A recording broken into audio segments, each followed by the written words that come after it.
Hello students. So in this lecture of disconnection approach, today I will tell you the importance of order of events in organic synthesis. So what is this order of event?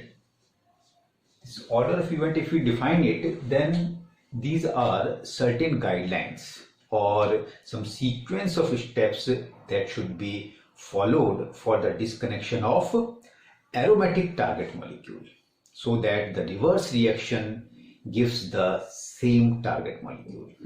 So if I define it, the order of event, then the definition for this is these are some guidelines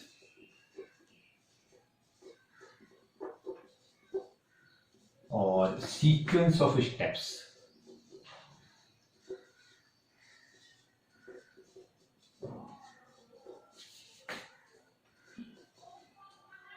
that should be followed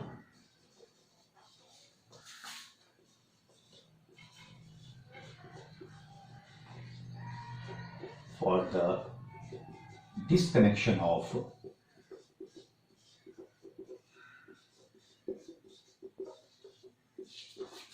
aromatic target molecule, so that the reverse reaction gives the same target molecule.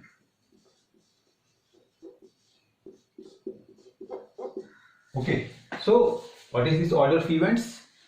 Events means some steps, okay, or some guidelines that should be followed for the disconnection of aromatic target molecule. So here we are discussing the guidelines for aromatic target molecule. So in my previous lecture, I have already told you the guidelines for the disconnection of some general target molecule. Okay. Now, so what are the guidelines? Let's see one by one.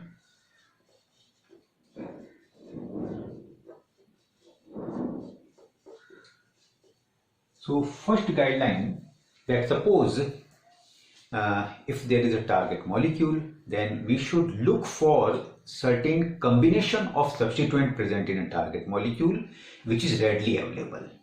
Okay, so if I write, and first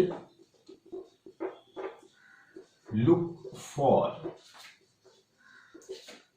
some combination of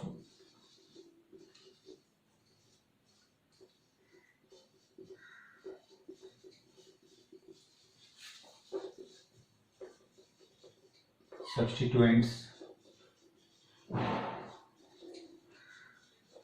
present in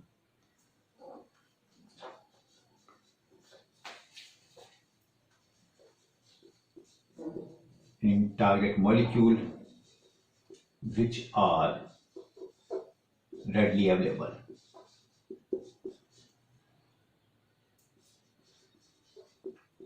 So first of all, we should see the target molecule and we should look in it, and we should see that if any substituent is present which is readily available. For example, in a target molecule, one of the part of target molecule, one of the moiety of target molecule may be salicylic acid, one of the moiety may be diphenyl anthranilic acid.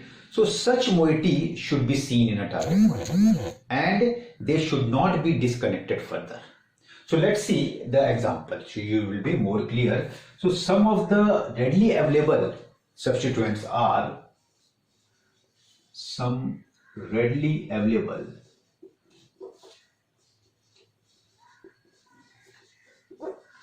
substituents are, for example, if you will see, then suppose if we have salicylic acid, we know that the salicylic acid is readily available in the lab. So if you see this moiety in a target molecule, then we should not disconnect it further. Okay, we should not disconnect it from here now because this is readily available. We should not disconnect it into the simpler form. In the same way, salicylaldehyde,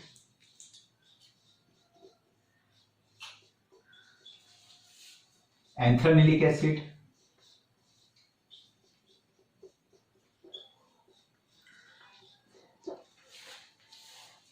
phthalic acid,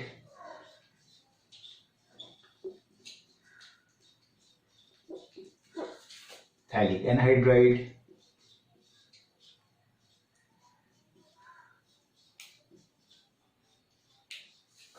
okay, and suppose this is cresol,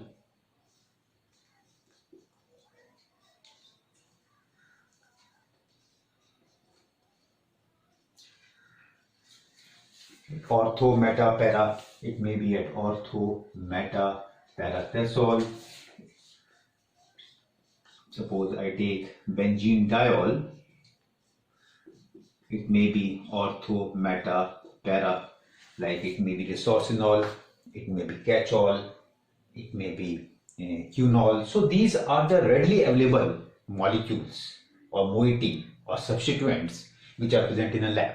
So we should see for such moiety which are present in a target molecule, or say biphenyl. So we should not disconnect this biphenyl again into the 2-benzene ring. Okay. And so these are some of the molecule, like if I write mesitylene, this is also. Okay, so this is guideline number 1. Now let's see for guideline number 2.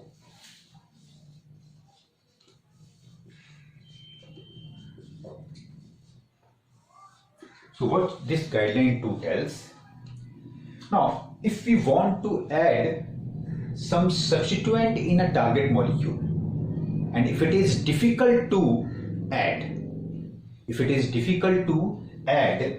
then such substituent should not be disconnected.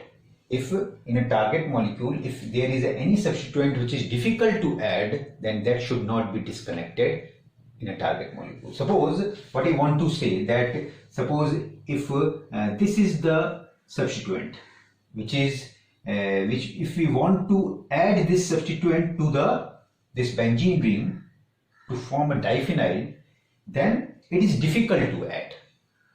Okay, then that's why it should not be disconnected. So that's why it is a good strategy not to disconnect it further, because this is difficult to add. So what this guideline number 2 tells, so if in a target molecule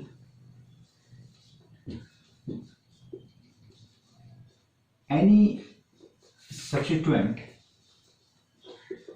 or group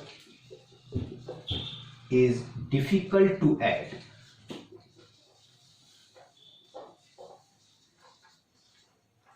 then it is a good strategy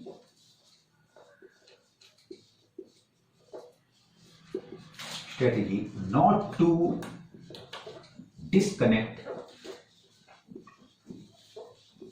that substituent or that group.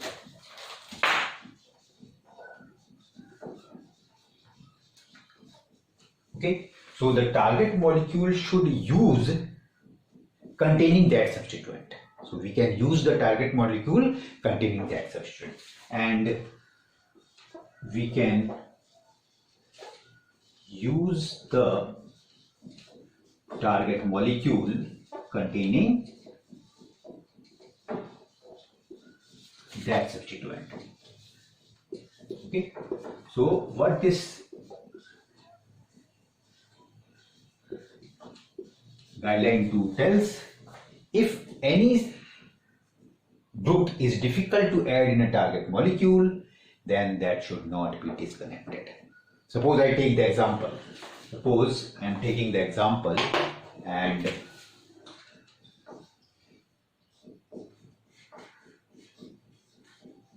I am taking the example of this biphenyl, and here this NO2 group is present. Okay. Now, so if I do the disconnection, then we can do the disconnection, and first of all I will disconnect this CN bond. I will disconnect this CN bond to give you biphenyl plus this NO2, nitronium ion, or we can write it the synthetic equivalent for this HNO3 plus H2SO4. Okay, now this molecule, this should not be disconnected further. Why? Because here in a benzene ring, another benzene ring is difficult to add, and this is easily available in the lab. So this should not be disconnected further. So now this should not be disconnected further.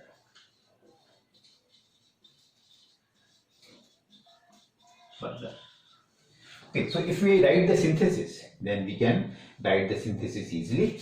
So if I write the synthesis, then if I have a diphenyl, and if I will do the nitration in HNO3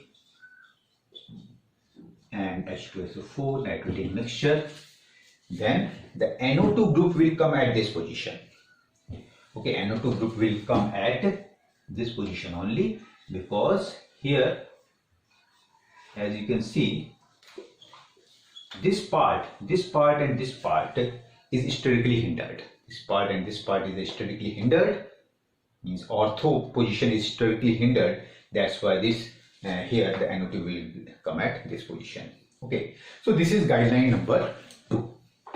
Now let's come to the guideline number 3.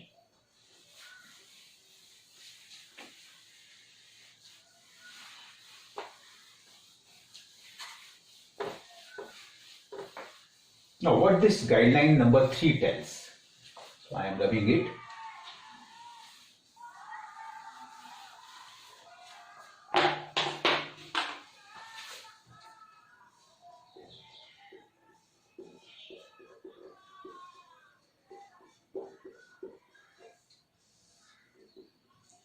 Now this guideline number 3, it tells that suppose if there are more than 2 groups are present in a target molecule, then we should first check the relationship between the 2 substituents in a target molecule.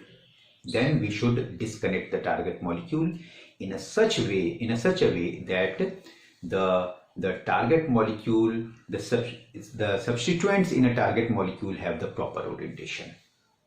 Okay, so first of all I am writing this guideline, then I will make you understand. So if more than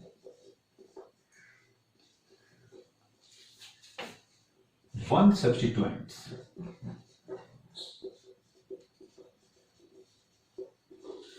are present in a target molecule, then first check the relationship between the substituents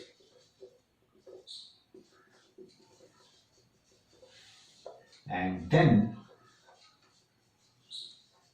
we can disconnect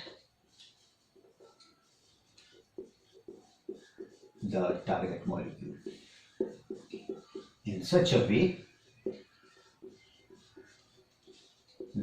that the reverse reaction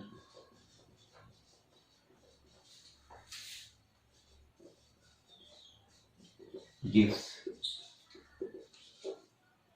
a target molecule having substituents in proper orientation. proper orientation. So let you understand this. So what this guideline tells.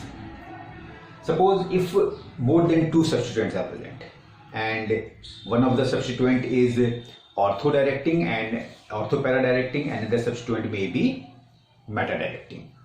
So we should first check the directing natures of the substituent and then we should disconnect it. Okay, so first of all check the directing nature, means the relationship means that whether they are deactivating or activating group. So we should first check the activating or deactivating nature of the substituent. Then we should disconnect the target molecule. Okay, and in this case means which group should be disconnected first, that we should see. Whether activating group that should be disconnected or deactivating group that should be disconnected.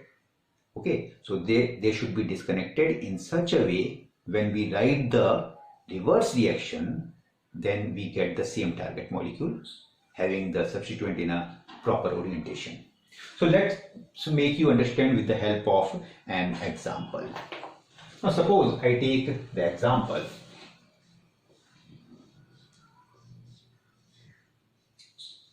Suppose this is one of the acetyl group which is present over here on the benzene ring, and another substituent which is present, suppose this is a propyl group. Now if we disconnect it, then we can disconnect this one via two pathway. Okay. So suppose we can disconnect it from here, this is suppose, or we can disconnect it from here. Suppose this is path A and this is your path B. So let's see the disconnection via path A and let's see the disconnection via path B. So if we disconnect it via path A, then what will we get? The synthetic equivalent. The synthetic equivalent will be, this is isopropyl benzene plus the synthetic equivalent for this next part, that will be, I can write it acetyl chloride after adding Cl- to the positive species. So these are the synthetic equivalents which are obtained via path A. Now let's see via path B what we obtain. So if we disconnect from here, then what we will get? We will get one of the substituent, this acetyl group is present over here, and this is the, okay, so if we disconnect it via path B, then another group which is present is propyl chloride. So I should write here. Now which path is correct? Whether this path A is correct or path B is correct. So for this we should check the relationship between the substituent. Now if you will see, then here this is your this propyl group. This is ortho-para-directing in nature, whereas here this acetyl group is meta-directing in nature. Now if we write the reverse reaction, then since this is ortho-para-directing in nature, then if we add this acetyl chloride, or we can say if Friedel-Crafts acetylation is done over this moiety, then this group will come at this para position, because this is your ortho-para-directing nature, and it will not come at the ortho position, because being this bulky group, or otherwise very small amount of minor product will be formed containing this ortho position. So if we will disconnect via path B, then we are getting these synthetic equivalents. Now if we write the reverse reaction for this, then what will happen? As this acetyl group is meta-directing, then if we do the Friedel-Crafts reaction for this, and this will bring this propyl chloride, propyl group at the meta position. Okay, so that's why path B is not giving you the correct target molecule, and path A is the correct one, whereas path B we can write path B is not the correct one. So now if we write the if I write the synthesis for this, then synthesis can be written via path A.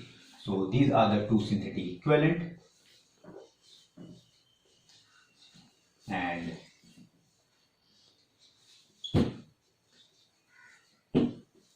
so Friedel-Crafts acylation. So this in presence of AlCl3, aluminum chloride. So this aluminum chloride, it will polarize this chloride group, and it will form a electrophile, and this electrophile will attack at the para position of this isopropyl group. Okay, so now it will come at the para position. Okay, so this is your target molecule. So if we are using path B, then in that case these two groups will be at meta position with respect to each other. Okay, so these are the three guidelines. Now in next lecture I will tell you the next three guidelines.